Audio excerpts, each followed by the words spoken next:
Okay, guys, so getting towards the end here, I want to talk about psychology. Initially, I was not going to get into this, and I figured, it's a whole other subject, and I'm just talking about charts and technical stuff here, and the method and some psychological thing, on a personal level. That's up to the individual to figure out. But I think it's worth making a video now that I think about it, and to completely ignore it may mislead you anyway. So I'll give you my take, what's worked for me, what I've learned. Psychology. All right. So the first thing I want to say is that you need to learn what you're doing before you can even think about this. So, you can't really follow rules if you're not clear about what the rules are. If you're not clear about what the rules are, you're still learning, you're still questioning what you're doing, then it's hard to say, I'm following a rule, I'm breaking a rule, getting into the realm of, it's not really questionable what I'm doing, so I can at least be aware. I can sort of, keep myself in check and make sure I'm doing proper things and so on. You'll make mistakes and all that. You'll rush entries, you'll rush exits, you'll mess with your stop loss too much. All this stuff has to be worked out as you're learning the method. So once you get to the point where you feel confident about the method, and the only thing that's really been a mistake is, well, I rushed this trade or some sort of psychological thing. My point is, it's usually, it should be the last thing. So I've been doing great. My entries are right. My analysis is right. I'm finding the right trades. I can do all this stuff now on a repetitive basis, but I notice I'm doing et cetera, as far as, psychology. I get too stressed out. I'm sort of manic depressive. When I win, I'm too happy. When I lose, I'm too upset and depressed. Anything beyond, the regular, following of the method technically. Last thing to address. So don't worry about it at first. Make those mistakes. Learn from the mistakes. Trade on a demo and learn what happens when when you get rewarded for making mistakes, you'll do them again. So work them out. See that, in time, doing A, B, and C, which you shouldn't be doing, is really going to harm your performance. And I get this idea from how I got to that point, which was I used to overtrade. And it was really the final decision that I made as far as my trading approach was this, overtrading the psychological part. And it was basically, that's what was holding me back. So, I'd be up for a day and continue to trade and find myself down. Or I'd look at the day or the week and I'd say, if I didn't take these trades, which weren't really good setups, I was just overly aggressive in my entry, then I would be up more, or I would be in profit instead of loss, and so on. So I'd be making more if I was more patient and disciplined. So, it was once I was done sort of learning and I was starting to do well. So that's the final thing. And it was a matter of looking at it and saying, being honest, saying, that's it. I have to do it. It was not easy. I'm a person just like everybody else, and I want to get into this trade right now. But, so I had to make, what is my real criteria? I had to make black and white rules and know, what is rushed and what is not. What is an aggressive entry? What's a conservative entry? What is just too soon? What is too late? All that stuff had to be cleared out, and that is now shown in part of the method. So, that came towards the end. So that's what happened with me. It was look in the mirror and say, okay, I need to do this now. So I'm just like everybody. You may not have, the issue I had. Everybody's different. So this is what worked for me. This is how I finally, got this stuff under control. That's a big part of it. Okay. Do have some notes here. Make a conscious effort to be relaxed.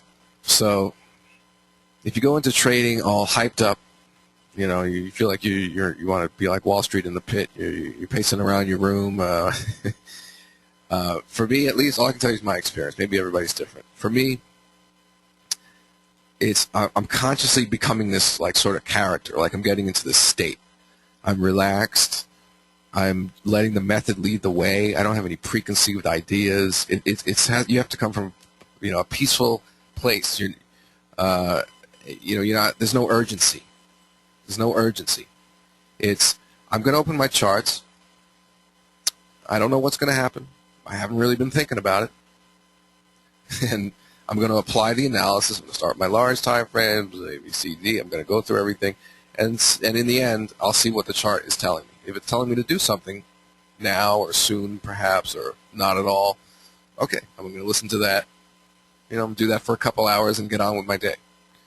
So it's a small part of my life. I don't think about it. Now, the thing is, while you're learning, I did have that time where I was obsessed with it. And I would spend the whole weekend, studying. And my wife, for the most part, allowed me to do that. So, I was lucky. But I really did have that time where, I was really obsessed with it. And that was, of course, helpful to learning.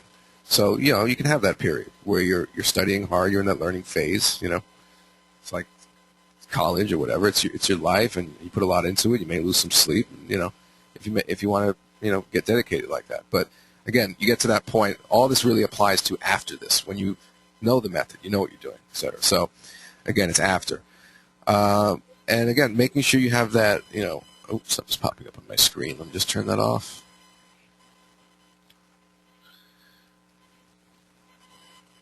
So again, close this window. I don't think you see it, but it's all going nuts. Okay. So again, having that relaxed approach, and now I just messed up my notes. Here they are. Okay. Making a conscious effort to be relaxed. Make it something you enjoy in a relaxed way. And there's even more I'm going to get to about how to enjoy it. So again, don't approach it with any urgency. It's a relaxed mentality that you're simply, another way to put it, which you may find helpful, is the chart is the master. The charts are in charge. You don't go into your trading day with any preconceived ideas or any ideas to take any initiatives on anything by your own ideas. There's nothing for you to do. You are secondary to what the chart is saying. The chart is the master. You are the slave. Well, look at it that way. You'll be rewarded for listening. You'll be punished if you don't listen. So it's sort of a good analogy. Still got my notes. Another thing is thinking about the money. Again, for me, I'm not looking at my account balance. I'm not thinking about what I made this week or what I want to make or anything like that. I'm just listening to the charts. And as far as risk, I've already predetermined what I'm willing to risk per trade. What's a full position for me? So I already have that in mind, and I don't have to really think about the money thing. That's really good. That's something that really throws people off. I mean, if we were doing this for points in a video game, we'd probably be a lot more patient, right? Psychologically, we wouldn't have all this maybe baggage, right, that we take in. Oh, I have pressure in my life to do this. I have bills or something. That's going to affect your trading in a negative way. Maybe make you overly aggressive, overtrade, etc. You may be scared to lose money. So again, think about the money. It shouldn't be in your mind. You want to do what the charts say, and if you do so, you'll make money more than lose on each trade, and you'll be profitable. So that's the outcome. It's not really part of the process at all that needs to be thought about. So don't bring in any baggage with that. No pressure. Another thing is, a good thing to remind yourself, pretty much for years I would try to remember to remind myself this, particularly because I trade with the group a lot, and that I don't have to take a trade today. So you're telling yourself when you open your charts and get starting, one of the first thoughts is, I do not have to take a trade. It's perfectly okay if I don't take a trade today. I'm still a trader. I still went to work. Everything's perfect. And that's the only thing to do if there's no setup, is to take no trade. That is the proper action. Nothing. And it's okay, and it's going to happen, guaranteed. So if there are never any days where you don't take a trade, you're overtrading, you're ignoring things, you're doing things wrong. You must have days where you don't trade. You must. Because we're talking about a lack of activity on the day before non-farm payroll, and the Thursday before, the market is very quiet, or a Monday, holiday. Or it doesn't have to be a holiday, Monday, or very sloppy signals all over the place on the chart. I'm not seeing a consensus among smart money. So you will guaranteed have days where you shouldn't be trading. If you're trading every day, then you have a problem. So again, remind yourself at the beginning of the day, I don't have to take a trade today. It's perfectly fine. In fact, there should be days like that. Maybe this will be one. If not, I'll know. We'll find out. That's it. So that pretty much covers a lot of what I want to say here about the psychology. Hopefully that gives you a lot to work off of. The staying relaxed, not thinking about the money. knowing your rules first before you even think about this stuff. Come back to this video later when you're, in a month where you feel like you're able to, do the method as a, regular routine, and, come back and do this as a final last thing. Last things I want to say, it's a personal challenge. It's not just, I want to master this, little thing here and have a nice little skill in my life.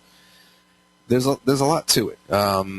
One thing that I've heard saying, which is pretty good, is that you'll trade what you believe, meaning, or your results of your trading are going to reflect what you truly believe.